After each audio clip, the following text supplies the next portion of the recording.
young Lord. And to your spirit. A reading from the Holy Gospel according to St. Matthew. Glory to thee, O Lord. Glory to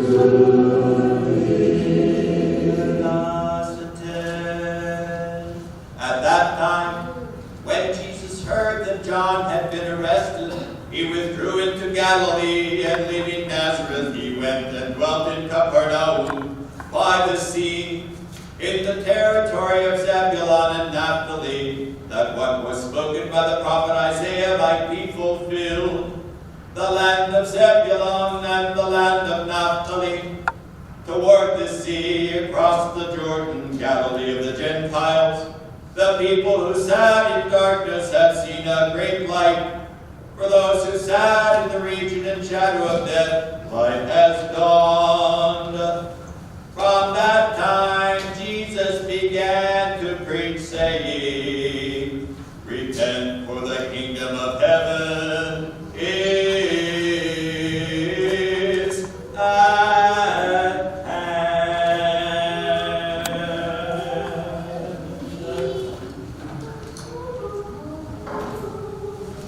Glory to thee, O Lord.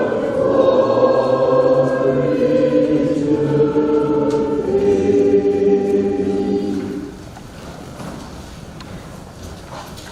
In the name of the Father, and of the Son, and of the Holy Spirit. Amen.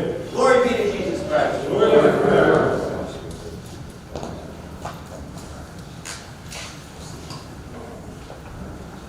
When Jesus walks down to the Jordan River to accept baptism, he comes out of 30 years of anonymity and oblivion. If his birth made any kind of an impression at all, and it probably did at the time, with the star and the shepherd's story of the angelic message, and the visit of the Magi over the borders of Judea, even Herod's slaughter of the innocents. In all of his adult life, throughout his entire ministry, as far as we know, no one ever once made the connection between him and those events. Do you ever realize that? Isn't it amazing? No one came up to him and said, Hey, are you the Bethlehem baby? Never happened. When he came to the Jordan that day, Jesus was a nobody. He was a nobody coming out of darkness, out of complete obscurity. But from the moment of his meeting with John at the Jordan, people were made to ask, who is this guy? Who is this person? His cousin, John the Baptist, was not, however, a nameless face. His antics had made the whole nation in an uproar. John moved out into the Jordanian desert, and the crowds, they moved with him. His rhetorical and oratorical skills stirred a whole generation. A complete cross-section of Judean society came to hear him speak.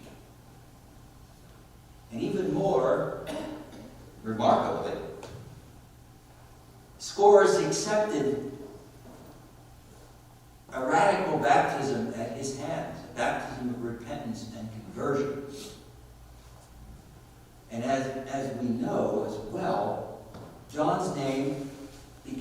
subject of dinner conversation in the very palace of Herod. So from the top to the bottom of Judean society, everybody was talking about it. His stinking voice rang in Herod's ears, keeping that immoral king awake at night. On the other hand, in contrast, Jesus was a nobody, a nameless face in the crowd. That is, until the baptism in the Jordan, where and when John immediately stops drawing attention to himself and starts saying, you know what? It's not me. It's not me anymore. It's him. It's him. The one whose sandal strap I am unworthy to untie. And from that moment, John fades and Jesus rises. That being, as John said, as it should be. So Christmas and Theophany have always been celebrated together in the church history. And that's the way it should be, because in a sense, Jesus is born twice. He's born in the cave at Bethlehem, and then in the middle of the Jordan River. He steps out of anonymity and begins the work that he was born into this world to do. So the baptism in the Jordan River is a major turning point in Jesus' life, a renewal of the very purpose of his incarnation. To come into people's lives and to make things new. John the Baptist, on the other hand, he's rooted in the past. He is rooted in the Old Testament. In many ways, John looks and sounds like all the prophets who came before him. And his appearance is a symbol of the passing away of the old dispensation, and then by anticipation, the arrival of the new dispensation. But Jesus' appearance is a symbol of constant and perpetual renewal. That's what's so special about the Feast of Theophany.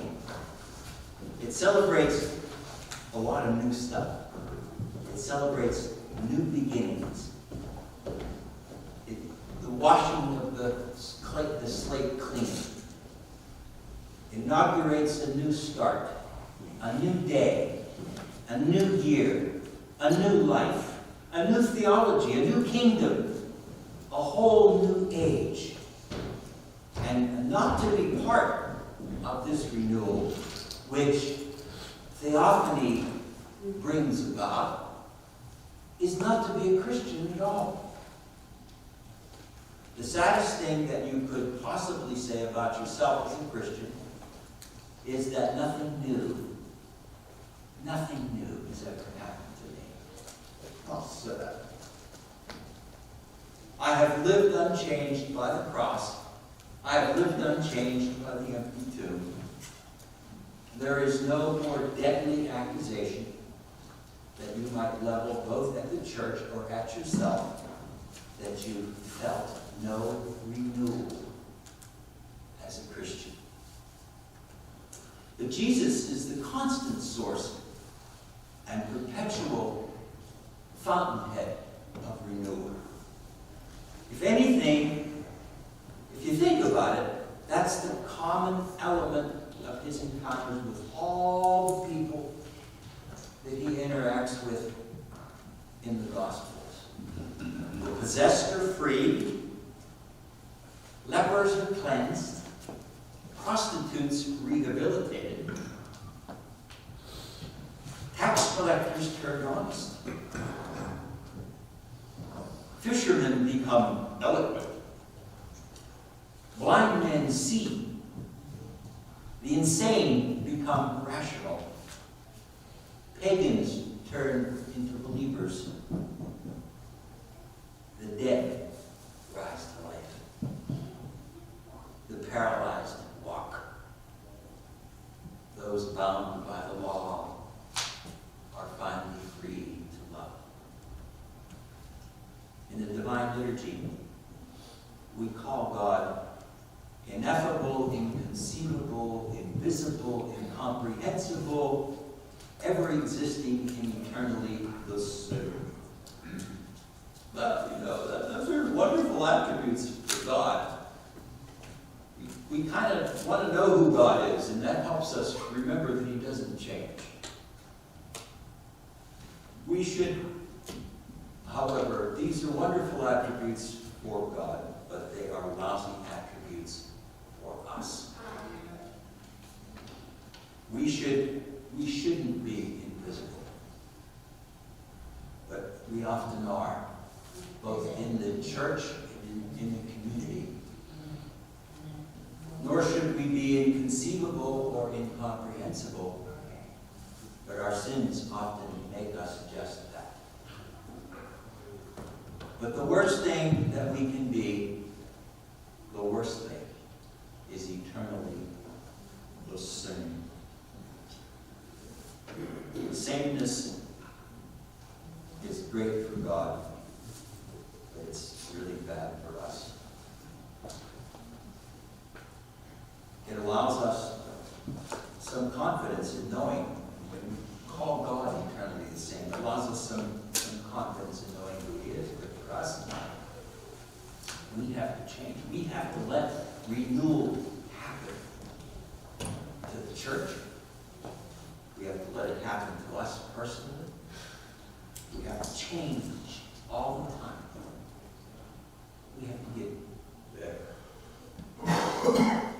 We have to experience the newness of life in one aspect of our lives, and then in another aspect of our lives, and then in another aspect of our lives.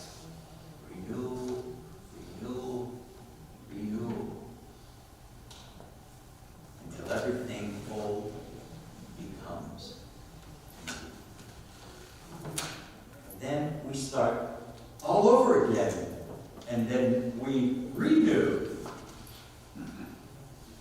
Jesus, the changeless one, who changes everything in us all the time. That's the challenge of Christianity, given with this holiday. If it is not lived, you and I